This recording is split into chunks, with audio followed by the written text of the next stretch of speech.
بسم اللہ الرحمن الرحیم۔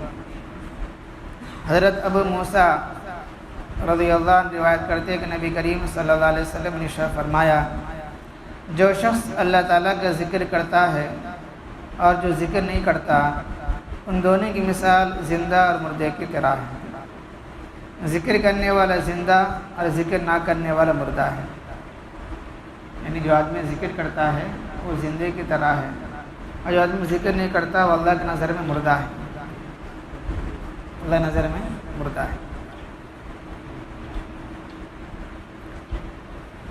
ایک روایت میں یہ بھی ہے کہ اس گھر کی مثال جس میں اللہ تعالیٰ کا ذکر کیا جاتا ہے زندہ شخص کی طرح ہے، یعنی وہ آباد ہے، اور جس میں اللہ تعالیٰ کا ذکر نہ ہوتا ہو وہ مردہ شخص کی طرح ہے، یعنی ویران ہے۔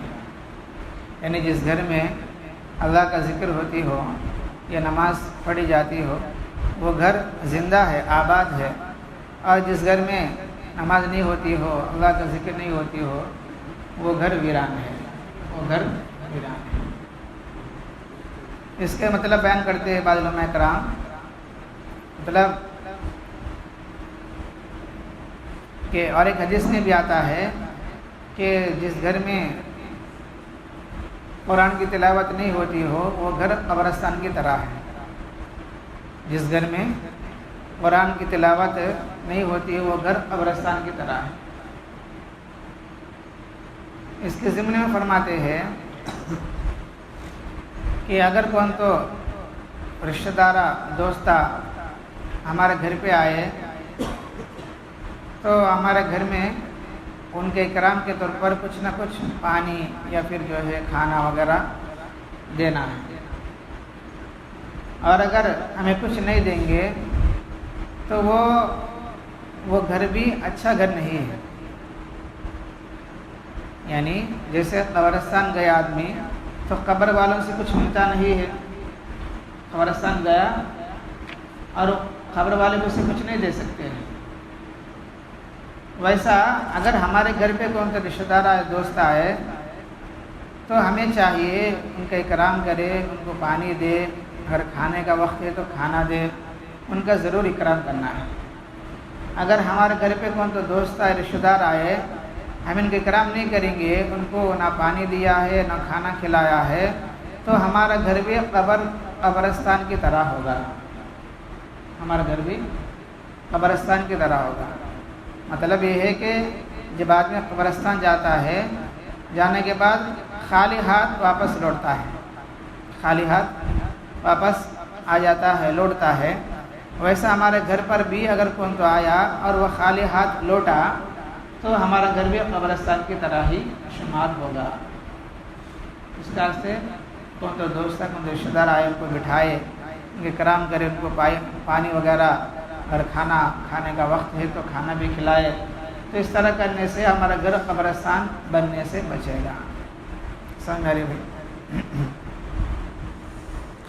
وہی فرماتے ہیں یعنی جس گھر میں اللہ تعالیٰ کا ذکر ہوتا ہو، نماز کی پابندی کی جاتی ہو، قرآن کی تلاوت ہوتی ہو، وہ گھر آباد ہے، اس گھر میں فرشتے آئیں گے، رحمت کے برکت کے فرشتے آئیں گے، وہ گھر میں سکون رہتا، چین رہتا، اور اس گھر میں کہ برکت بھی ہوتی ہے، مال میں، اولاد میں، آپس میں محبت پیدا ہوتی ہے، محبت پیدا ہوتی ہے۔ ہاں، تو جس گھر میں تعلیم نہیں ہوتی ہو، اور جس گھر میں قرآن کی تلاوت نہیں ہوتی ہو، اور جس گھر میں نماز نہیں پڑھی جاتی ہو، جس گھر میں اللہ کا ذکر نہ کی جاتی ہو، وہ گھر کہ اس گھر کی طرح ہے جس گھر کو آگ لگ گیا ہو، جس گھر کو آگ لگ گیا، آگ لگ گیا اور ایسے چھوڑ ڈالے گے تو کیا ہوگا بھائی؟ وہ آگ اس گھر کو جلا کر راکھ کر دیتا ہے، پورے گھر کے سامان بھی، گھر کے لوگ بھی سب برباد ہو جاتے ہیں اور سب ختم ہو جائیں گے۔ سیم ویسا چھوٹ جس گھر میں نماز نہیں ہوتی ہو، جس گھر میں قرآن پڑھنے والا نہیں ہے، اور جس گھر میں اللہ کا ذکر نہیں ہوتی ہو، تو وہ گھر بھی دین کے اعتبار سے سمجھو کہ اس گھر میں آگ لگ گیا۔ اب اگر اس کو ایسا ہی چھوڑ ڈالتے ہیں تو ہلکا ہلکا اس گھر میں سکون ختم ہو جاتا ہے، راحت ختم ہو جاتی ہے، برکت ختم ہو جاتی ہے اور اطمینان ختم ہو جاتا ہے اور فرشتے دور بھاگ جائیں گے۔ پھر اس کے نتیجے میں کیا ہوگا؟ اس گھر میں جھگڑے ہو جائیں گے اور اولاد کی صحیح تربیت نہیں ہوتی ہے، بیماریاں آ جائیں گے، بیماریاں قسم قسم کے پیدا ہو جائیں گے، آپس میں جھگڑے پیدا ہو جاتے ہیں، دشمنی پیدا ہو جاتی ہے، وہ خاندان میں پھوٹ پڑ جاتا ہے، جیسا گھر کو آگ لگ گیا اور اس کو پانی سے بجھائیں گے تو کچھ نہ کچھ فائدہ ہوگا۔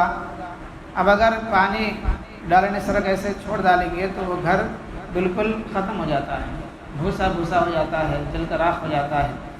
ویسا ہمارے گھر میں بھی اگر ہمیں تعلیم نہیں کریں گے اور گھر میں نماز نہیں پڑھیں گے، نہ بچے پڑھتے ہیں، نہ بیوی پڑھتی ہے، نہ ماں باپ پڑھتے ہیں، ان کا فکر نہیں کرتے ہیں، ان پر زبردستی نہیں کرتے ہیں، ان کو ایسا چھوڑ دیتے ہیں، ہلکا ہلکا ان کی زندگیوں میں دین ختم ہو جا کر کہ گھرا برباد ہو جائیں گے، مال بھی رہتا ہے، سب کچھ رہتا ہے، لیکن سکون نہیں رہتا ہے، صحت نہیں رہتی ہے، آروگیہ ختم ہو جاتا ہے، بیماریاں پیدا ہو جائیں گے، آپس میں جھگڑے پیدا ہو جائیں گے، آپس میں پھوٹ پڑ جاتا ہے۔ سمجھا لیجیے، اس طریقے سے گھر کو آگ لگنے سے پانی کے ذریعے سے بجھایا جاتا ہے، ویسا ہمارے گھر میں دین نہ ہونے کی وجہ سے، قرآن حدیث کی تعلیم نہ ہونے کی وجہ سے اور نماز نہ پڑھنے کی وجہ سے ہمارے گھر کو آگ لگ گیا ہے۔ ہمیں چاہیے کہ پھر تعلیم کے ذریعے اور قرآن کے ذریعے اپنے گھر کی آگ کو بجھا لینا ہے، بعض لوگ کہتے ہیں بھائی میں کیا کرنا ہے، میں اپنے بچوں کو بولتا ہوں اور بیوی کو بولتا ہوں کہ نماز پڑھ لو، لیکن میں بات مانتے نہیں ہیں۔ اچھا یہ بتاؤ کہ کھانے میں، سالن میں تو ایک دن نمک زیادہ ہو گیا، آپ کھا رہے ہیں تو ایک دن نمک زیادہ پڑ گیا تو آپ بیوی کو بولیں گے نہیں بولیں گے نمک زیادہ ہو گیا کم کر لو؟ اب دوسرا دن بھی جو ہے نمک زیادہ پڑ گیا، اب اور ذرا غصہ کریں گے نہیں کریں گے؟ کل بولے نا آج کے ڈالے گا وہ، اور تیسرے دن بھی نمک زیادہ ڈالے تو کیا کریں گے بھائی؟ محبت سے بولیں گے یا غصے سے بولیں گے؟ روزانہ نمک زیادہ ڈال رہے ہیں گھر میں، یا جو مرچی زیادہ ڈالتے ہیں روزانہ، اور روزانہ جو ہے معمول بن گیا، تو بیوی پر غصہ کریں گے یا چھوڑ ڈالیں گے؟ ہے نا، غصہ کریں گے ضرور۔ ویسا ہم ایک دن بولے نماز پڑھو، 2 دن بولے نماز پڑھو، لیکن نماز پڑھنا نہیں ہے تو ان پر غصہ کرنے کی اجازت ہے، ان کو ہلکا مارنے کی بھی اجازت ہے، زیادہ نہیں، ہلکا پھلکا، بچوں کو بھی۔ اس کا سے جو ہے سنت بھی ہے گھر میں ایک لکڑی کو رکھنا، تاکہ اس لکڑی کے ذریعے بچے ڈرے، اگر میں نماز نہیں پڑھوں گا میرے باپ مجھے ماریں گے۔ سمجھ رہے بھی؟ تو جس طریقے سے بچہ سیدھا پڑھنا نہیں، اسکول جانا نہیں یا فیل ہو گیا، تو جس طریقے سے بچے پر غصہ کرتے ہیں تو پڑھتا نہیں کہ یہ وہ کیا ہوتا ہے وہ، ویسے بچہ نماز نہیں پڑھا، بچی نماز نہیں پڑھی تو ان پر غصہ کرنا بھی ضروری ہے۔ سمجھ میرے بھی؟ ایک دن کام میں نہیں گیا، ایک ہفتہ کام میں نہیں گیا، 10 دن کام میں نہیں گیا، تو وہ باپ بچے پر غصہ کرتا ضرور، ایک ہفتہ ہو گیا، 10 دن ہو گئے کام میں جاتا نہیں گیا وہ۔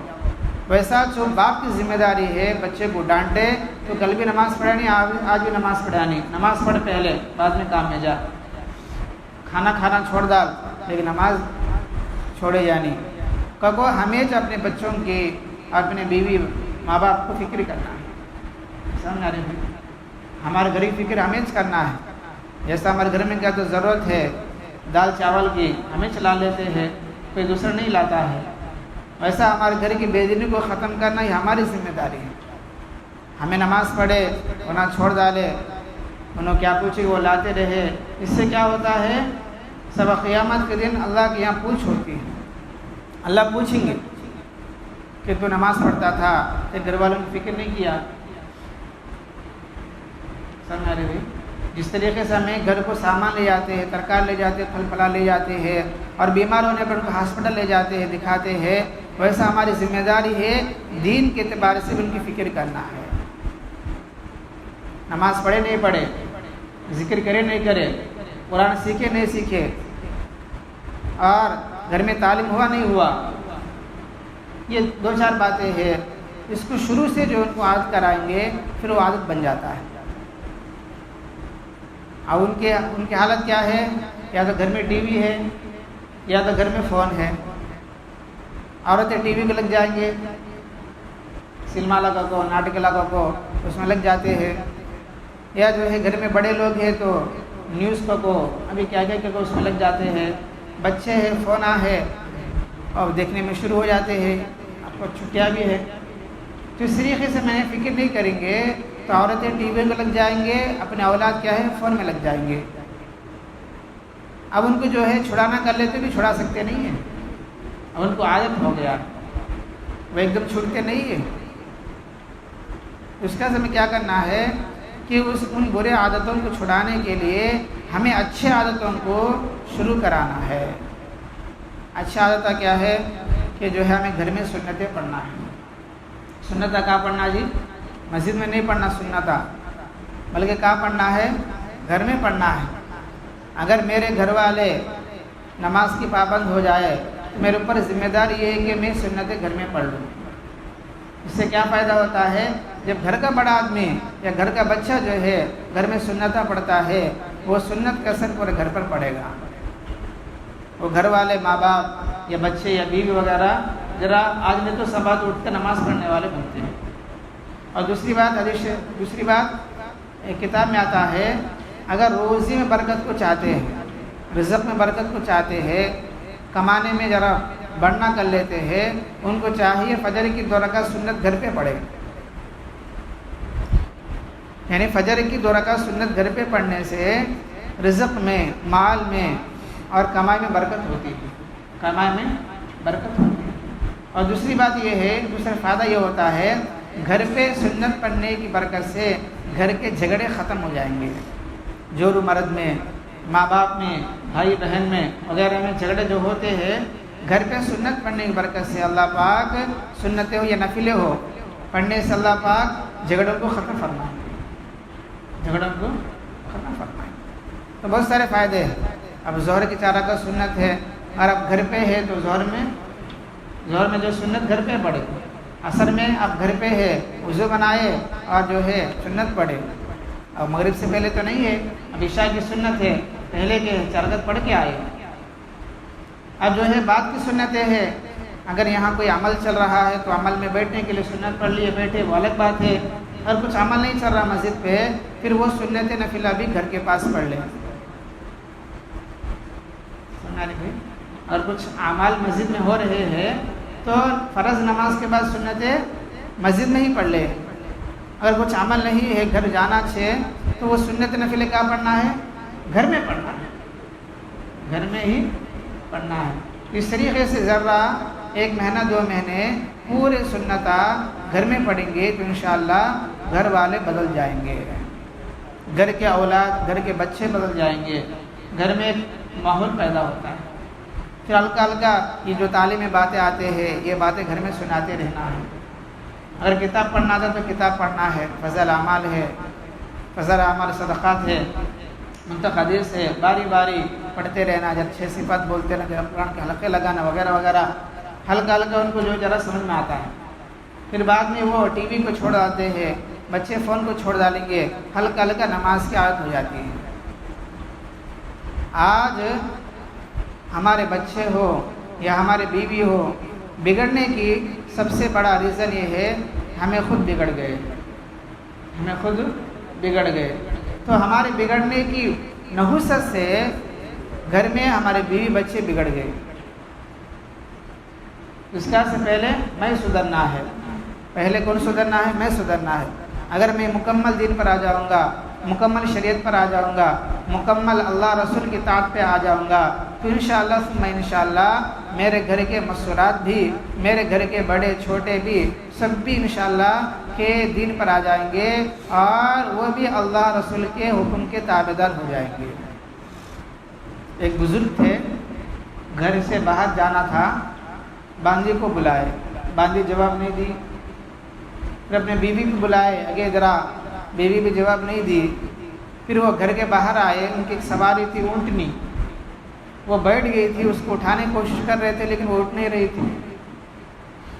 اب ان کو فکر ہوا، پھر جو ہے گھر پہ گئے، 2 رکعت صلاۃ التوبہ نماز پڑھے، نفل نماز پڑھے، یا اللہ میرے سے کیا گناہ ہوا، کیا غلطی ہوا، مجھے معاف فرما، تو وہ دعا کر لیے۔ اس کے بعد باندھی آ گئی، آقا کیا حکم ہے، کیوں بلائے؟ جورو آئی، جی کیا بلائے، کیا کام ہے؟ پھر جب باہر آئے تو اونٹنی بھی کھڑی ہوگی سواری کے لیے۔ تو اس طریقے سے ہمارے غلط کاموں کی وجہ سے اور ہمارے بگڑنے کی نحوست سے گھر کے لوگ بگڑ جاتے ہیں، گھر کے لوگ بگڑ جاتے ہیں۔ اس کا سب سے پہلا کون؟ میں بدلنا ہے۔ کون بدلنا ہے؟ میں بدلنا ہے، ہر اعتبار سے میں بدلنا ہے۔ اگر میں بدلوں گا تو انشاءاللہ ثم انشاءاللہ 99% گھر والے بدل جاتے ہیں۔ تو جس طریقے سے ہمیں گھر والوں کی باعتبار دنیا فکر کرتے ہیں، ویسا آج سے اب سے باعتبار دین فکر کرنا ہے۔ میرے بچہ اچھا پڑھائی کرنا ہے، اور میرے بچیا اچھا جو ہے رشتہ دیکھنا ہے، یا جو ہے مجھے وہ مولنا یہ مولنا ہے، یہ کرنا وہ کرنا ہے۔ جیسا میں سوچتے دنیا کے اعتبار سے، ویسا میں دین کے اعتبار سے سوچنا ہے، باعتبار دین، کہ میرے گھر والے نماز پڑھتے نہیں پڑھتے ہیں، قرآن پڑھتے نہیں پڑھتے ہیں، کیونکہ ہر مسلمان مرد پر عورت پر قرآن کو سیکھنا فرض عین ہے، فرض عین ہے۔ صرف قرآن بچوں کے واسطے نہیں، بڑوں کے واسطے بھی قرآن سیکھنا فرض ہے۔ اگر قرآن نہیں سیکھیں گے تو اللہ کے یہاں پکڑ ہوتی ہے۔ سمجھ آ رہی بھائی؟